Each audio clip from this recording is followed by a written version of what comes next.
Le minage de Bitcoin est souvent pointé du doigt pour son énorme consommation énergétique. Beaucoup estiment que le Bitcoin est inutile et qu'il conduit à un gâchis d'énergie qui participe au réchauffement climatique, mais vous allez voir que le Bitcoin est beaucoup plus propre que vous ne l'imaginez et qu'il solutionne déjà de nombreux désastres écologiques.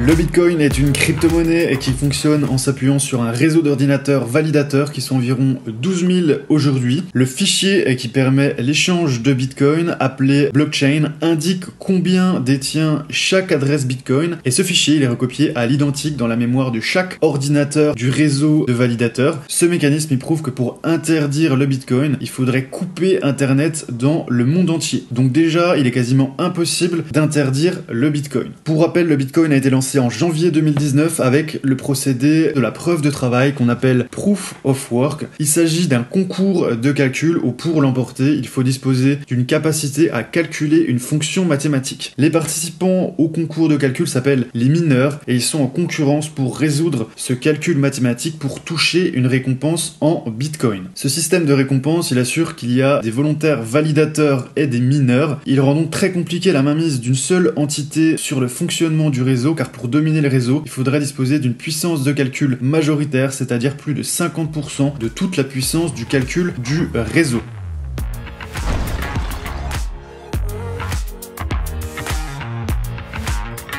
Voilà ce qui se passe quand quelqu'un veut utiliser des bitcoins pour une transaction. La première étape consiste à vérifier la transaction, elle est soumise au réseau. Ensuite, chaque mineur sélectionne un ensemble de transactions et les réunit dans un bloc. On en a parlé juste avant, pour qu'un mineur puisse avoir le droit de proposer un bloc, il doit avoir résolu ce problème mathématique, donc ça demande de l'énergie. Ensuite, une fois que le bloc est constitué, c'est-à-dire une fois que la preuve de travail a été effectuée, le mineur se voit récompensé et reçoit des bitcoins. Ensuite, on a une signature numérique unique, puis le bloc est miné et ajouté à la blockchain. La transaction est donc confirmée.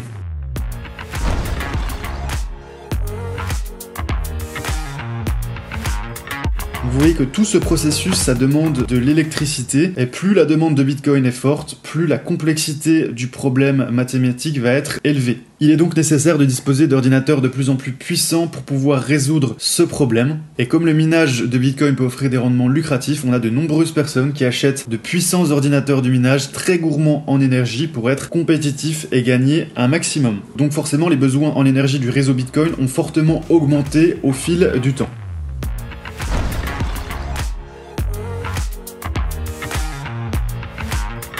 Aujourd'hui, on conçoit des puces spécialisées qu'on appelle ASIC et la compétition entre les mineurs a fait croître petit à petit la puissance du réseau et donc sa consommation d'énergie comme on l'a vu juste avant. Voilà l'énergie en térawattheure utilisée par le réseau Bitcoin depuis 2009. Vous voyez que c'est assez impressionnant. On a fait un pic à 120 térawattheures, c'était en 2018. On a des données encore plus récentes avec notamment en 2020, on est monté jusqu'à quasiment 520 térawattheures sur l'année rien que pour le réseau Bitcoin. Et le 13 mai 2021, le milliardaire Elon Musk a alerté les mineurs sur la forte consommation énergétique du minage de Bitcoin. D'après lui, l'utilisation d'énergie sur les derniers mois est dingue, c'est ce qu'il a tweeté. D'après les analystes de la Deutsche Bank, si le Bitcoin était un pays, il utiliserait la même quantité d'électricité par an que la Suisse.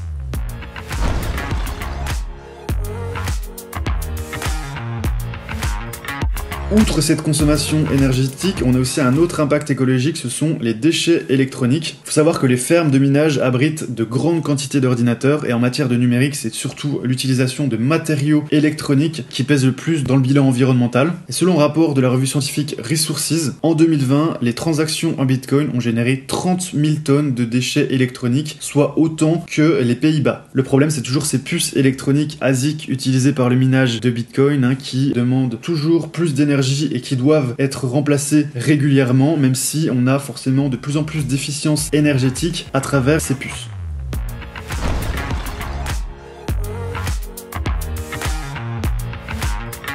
Mais le plus préoccupant actuellement à cause de l'urgence climatique, c'est l'empreinte carbone du Bitcoin. Dans un article publié dans Nature Communication en avril 2021, les chercheurs chinois ont estimé les émissions de carbone liées au processus de minage du Bitcoin à 130 millions de tonnes en 2024, et ça c'est rien qu'en Chine. C'est l'équivalent des émissions de CO2 annuelles de la République tchèque. Cet impact environnemental est d'ailleurs l'une des raisons invoquées par Pékin pour justifier le durcissement de sa politique envers les crypto-monnaies et l'interdiction du minage dans certaines régions, on va le voir juste après. Mais il faut mettre quand même toutes ces données en perspective. On aime bien dans les médias donner d'énormes chiffres, des comparatifs comme celui-ci, mais évidemment on prend très peu de recul. On a Combridge qui a lancé le Combridge Bitcoin Electricity Consumption Index et on voit qu'actuellement le Bitcoin consomme 167 000 TWh, c'est la production annuelle d'énergie que nécessite le réseau Bitcoin, et on voit que cela équivaut à 0,31% de toute l'énergie produite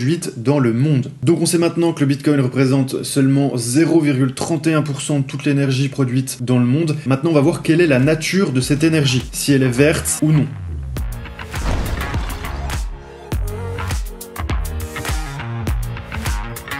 Dans la région Asie-Pacifique, ces mineurs, ils utilisent surtout des barrages hydroélectriques pour 65% d'entre eux. On en a aussi énormément qui utilisent du charbon. Donc ce qu'il faut voir, c'est que ces parts énergétiques ne font pas 100% parce que on a un mix énergétique. Quand par exemple on n'a pas de vent, on va utiliser une centrale nucléaire. On a beaucoup d'énergie intermittente. Le renouvelable, ce sont des énergies intermittentes, donc forcément il faut les mixer avec d'autres sources d'énergie. Donc énormément de charbon. Ce que vous voyez en rouge, c'est coal, c'est le charbon. Énormément de charbon en Asie-Pacifique, beaucoup moins en Europe, on est à seulement 20% en charbon, et on sait que le charbon, c'est la matière première qui rejette le plus de CO2 dans l'atmosphère. Donc on voit clairement que cette part de minage du Bitcoin, cette part utilisant le charbon, qui est très polluant et très négatif pour le réchauffement climatique, c'est surtout en Asie-Pacifique. Le reste, c'est de l'hydroélectrique, c'est du gaz naturel, du vent, de l'énergie solaire, on a du nucléaire et on a aussi un petit peu de géothermie.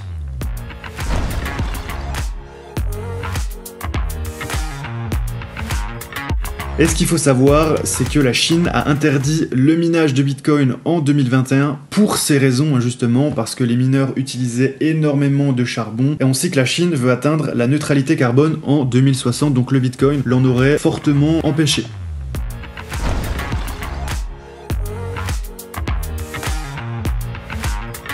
En 2018, on avait déjà 56% des mineurs de Bitcoin qui déclaraient utiliser des énergies renouvelables. En 2020, c'est 76% des mineurs de Bitcoin qui déclaraient utiliser des énergies renouvelables. Donc on voit que plus de 70% des mineurs utilisent l'électricité des barrages hydroélectriques, qui est une énergie 100% renouvelable et qui n'affecte pas le réchauffement climatique. Ensuite, le charbon, c'est moins bon, on a quand même 38%. Ensuite, on a beaucoup de gaz naturel, du vent, on a un peu de pétrole, mais aussi beaucoup d'énergie solaire, du nucléaire et de l'électricité grâce à la géothermie.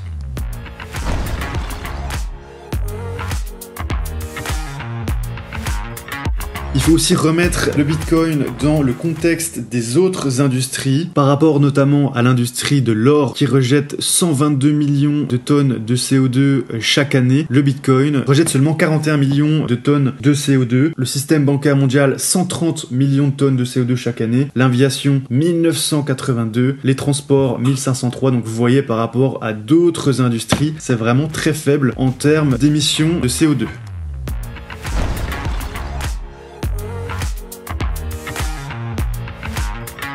Ce qui est intéressant dans le minage de Bitcoin, c'est justement que ces mineurs sont très flexibles et ils se concentrent principalement sur l'acquisition de sources d'électricité bon marché pour maintenir leur rentabilité. Donc ça les distingue un petit peu d'autres utilisateurs, d'autres entreprises ou des particuliers qui ne vont pas aller s'installer en général uniquement en fonction du prix de l'électricité. Voilà pourquoi les mineurs, ils vont aller chercher des inefficacités dans le monde entier à la recherche de sources d'énergie qui sont inutilisées et gaspillées. Donc en gros, un mineur de Bitcoin, Bitcoin, il va aller chercher l'énergie la moins chère, et l'énergie la moins chère sur le marché, c'est l'énergie dont personne ne veut, qui va être peu accessible ou qui va justement être totalement inutile. Et les bitcoins donc ont la possibilité de s'installer partout, ils peuvent facilement bouger avec leur carte graphique, il leur suffit juste une carte graphique et une connexion internet, donc ils vont forcément dans des zones où les sources d'énergie sont sous-utilisées et abordables. Vous allez voir que les mineurs de bitcoin ont trouvé des solutions assez intéressantes et assez innovantes compte tenu de la flexibilité qu'offre le minage. Faut savoir que la conservation de l'électricité est difficile, chère et subit souvent une perte avec le temps. Le transport aussi de l'électricité, même à travers les lignes à haute tension, est relativement inefficace et se réduit avec la distance. Donc l'idéal, c'est de produire l'électricité pour la consommer instantanément et sur place. Malheureusement, c'est souvent pas possible, comme je vous l'ai dit, parce que le transport sur de longues distances de l'énergie n'est souvent pas pratique et même souvent pas faisable. Donc on a des régions du monde où l'énergie devrait être perdue par manque de demande locale. Elle coûte très peu cher et elle permet aux fournisseurs de s'en débarrasser tout en augmentant ses revenus. Donc l'industrie du minage de Bitcoin vient s'inscrire dans cette tradition de récupération d'énergie existante mais non exploitée. Et elle tire donc profit de sa grande mobilité géographique.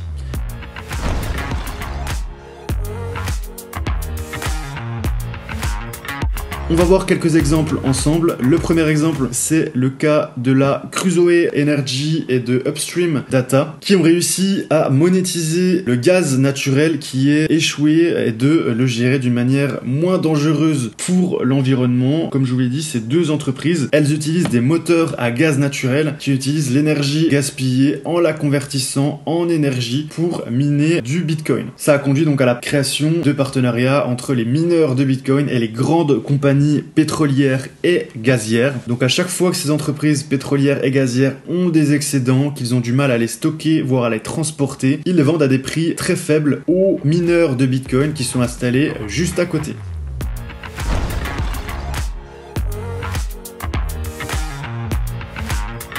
On a aussi le cas de l'entreprise Genesis Mining et de Bitfury, qui sont deux entreprises de minage de Bitcoin qui sont installées dans des emplacements lointains pour exploiter l'énergie sous-employée et isolée de la géothermie. Donc la géothermie, c'est une chaleur provenant des profondeurs de la croûte terrestre qui peut être exploitée pour produire de l'électricité propre. En général, les sources de géothermie, elles se trouvent à côté de plaques tectoniques, notamment en Islande, au Salvador, en Nouvelle-Zélande, au Kenya, mais aussi aux Philippines. L'Islande, par exemple, tire plus d'un tiers de sa consommation totale d'énergie de centrales géothermiques qui représentent également 90% de l'énergie utilisée pour le chauffage résidentiel. Ce qui est intéressant avec la géothermie, c'est que ça permet d'avoir une énergie renouvelable toute l'année sans avoir à recourir au stockage par batterie ou au réseau. Mais le problème, c'est souvent que c'est dans des endroits qui sont très éloignés, loin des consommateurs, loin des entreprises. Comme les mineurs de Bitcoin sont totalement indépendants de l'emplacement, on a beaucoup d'entreprises, et notamment cette entreprise Genesis Mining et Bitfury qui se sont installés en Islande.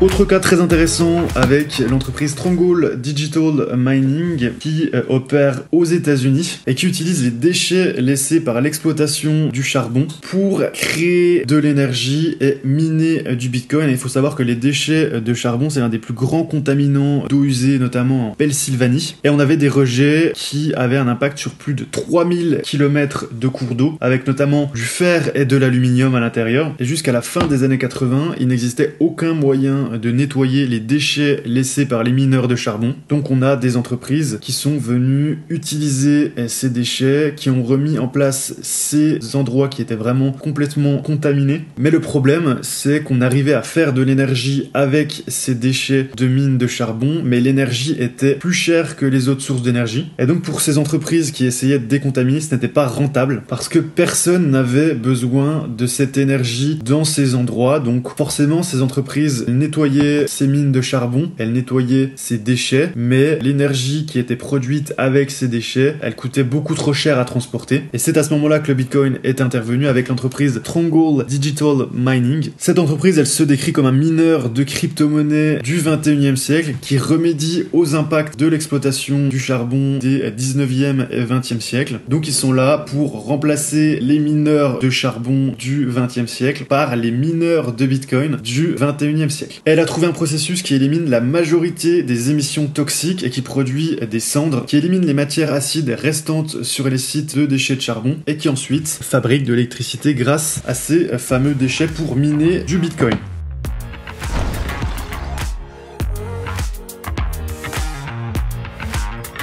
On a une autre entreprise aussi qui a vraiment innové, c'est la Product Recovery Technology International, qui s'occupe de recycler des pneus. Alors il faut savoir que les pneus usagés étaient auparavant brûlés, ce qui était très mauvais pour l'environnement, et cette entreprise, elle transforme la façon dont les pneus usagés sont traités grâce à un nouveau procédé qui permet de décomposer le caoutchouc des pneus en huile, en carbone, en acier, mais aussi en énergie. Et l'énergie qui est générée, elle est utilisée pour alimenter ses propres mineurs de Bitcoin. Donc l'entreprise PRTI, c'est une ferme de minage de Bitcoin qui transforme les déchets de pneus en énergie et donc en Bitcoin. Donc ça marche très bien pour eux, ils sont en train d'investir dans 171 usines supplémentaires rien qu'aux États-Unis et comptent même se lancer à l'international.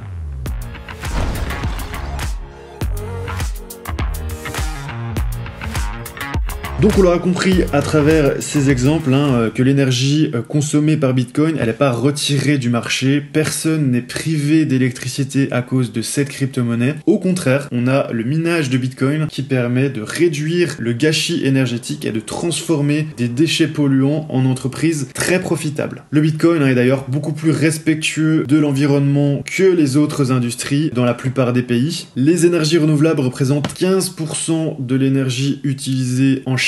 Elle représente 20% au niveau mondial, 30% aux États-Unis et 49% en Europe. Pour le minage de Bitcoin, ces énergies renouvelables, elles atteignaient 56% à la fin de l'année 2021, selon un rapport du Bitcoin Mining Council. Donc il est assez évident que le Bitcoin est beaucoup plus vert que l'on l'imagine, même s'il y a évidemment encore beaucoup de progrès à faire, notamment dans les déchets de processeurs, dans les déchets de cartes graphiques utilisés pour miner du Bitcoin.